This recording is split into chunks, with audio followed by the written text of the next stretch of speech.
আসসালামু আলাইকুম। আজকে আমি ফুলকো ফুলকো বেগনি ভাজা করে দেখাবো, বিনা বেসন ছাড়া। আমি এখানে কিন্তু বেসন ইউজ করব না। এবার কিভাবে আমি রান্না করব দেখো। বিনা বেসনে কি আবার বেগনি ভাজা হয়? এটাও তো ভাবতে পারেন। এখানে আমি চালের আটা নিয়েছি একটু, আর ময়দা নিয়েছি। দেখেন আমি কিভাবে বেগনি ভাজাটা তৈরি করি।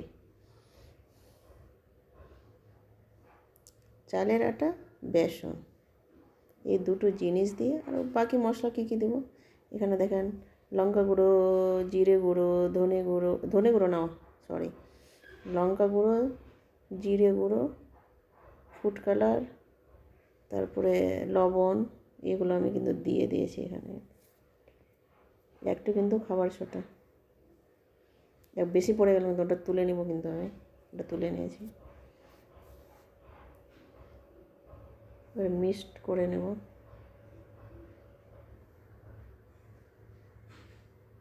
এবার দিয়ে দিব আমি চালের গুঁড়ো আর ময়দাটা।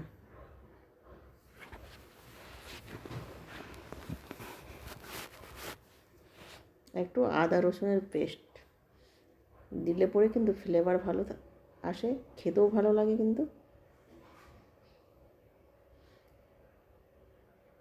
একটু কিন্তু আমি কালার দিলাম, ফুড কালার দিলাম, তো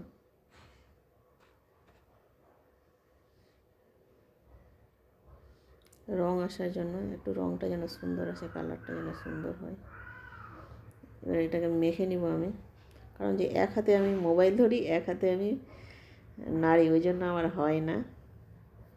আমাকে দেখো, আমার কিন্তু মাখানো হয়ে গেছে। এভাবে কিন্তু আমি মাখিয়ে নেব। একটু ভালোভাবে কিন্তু মাখাতে হবে, ব্যাটারটা ভালো তৈরি না হলে কিন্তু ফুলকো হবে না আবার।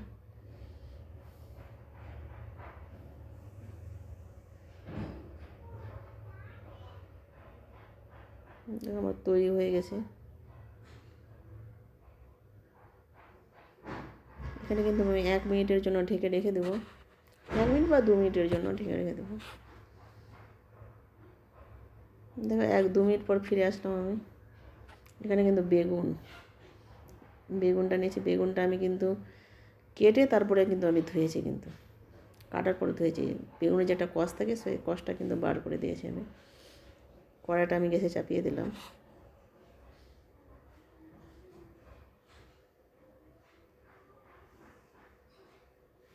আর একটু তেল দেবো। এখানে কিন্তু আমি সাদা তেল, ফরচুন তেল দিয়েছি কিন্তু আমি। লাল তেল দিয়েও করতে পারো, সরষের তেল দিয়েও করতে পারো, কোনো ব্যাপার না, যে তেল দিয়ে করতে পারো।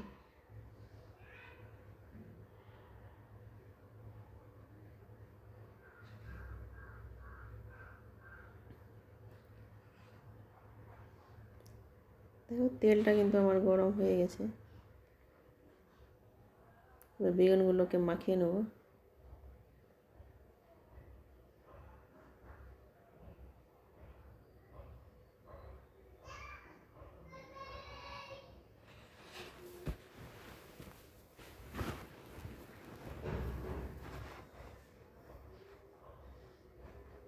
দিয়ে দেবো বেগুনগুলোকে, 4টা দেবো হয়তো, যটা কড়াই হবে ওটাই দেবো।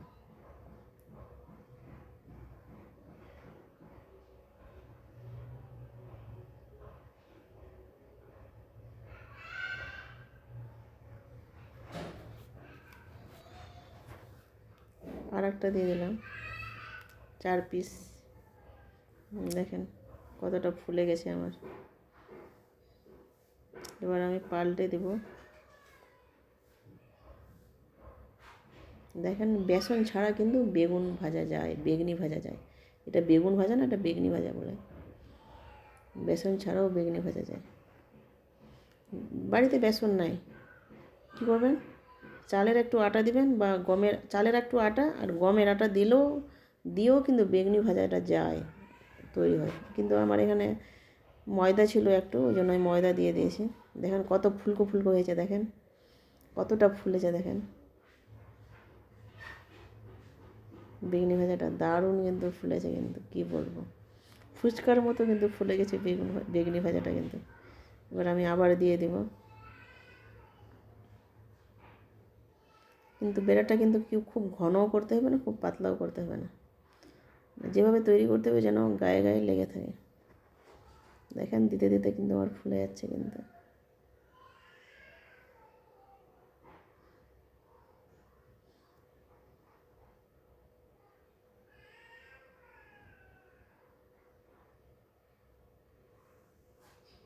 দেখেন ফুলে গেছে কতটা, দেখেন।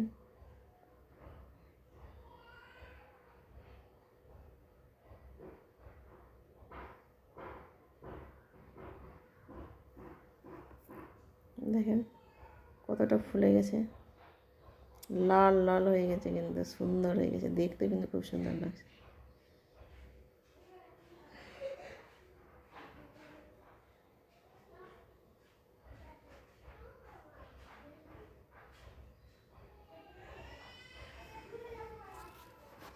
কত সুন্দরভাবে ফুলেছে দেখেন, দেখতেও যেমনি সুন্দর হয়েছে, খেতেও কিন্তু দারুণ লাগবে। দেখেন কতটা সুন্দর হয়েছে। আবার আমি ভেজে নেব।